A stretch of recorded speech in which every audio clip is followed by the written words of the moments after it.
ganyan na lang. Wala ka nang alam gawin kundi magparamdam. Hindi ko na alam, ano pa dapat ang iisipin ko, o dapat ba na wag na lang. Tuwing gabi ka lang nagte-text, message ko walang effect. Nag-aantay kung ano nang next, upang aking utak ay masaya. O ano ba nadarama?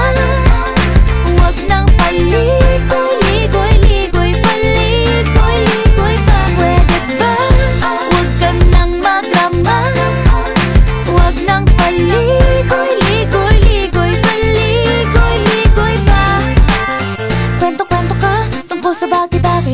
Pag-usapan naman natin tayo medyo bagay. Ngunit mabagal ka, di mo maisipin sa bagay. Kunting tiis na lang, malapit na akong magbabay. Ano ka ba naman? Ganyan-ganyan na lang. Wala ka lang alam gawin kundi magparamdam. Hindi ko na alam, ano pa dapat ang iisipin ko, o dapat ba na wag na lang. Tuwing gabi ka lang nagte-text, message ko walang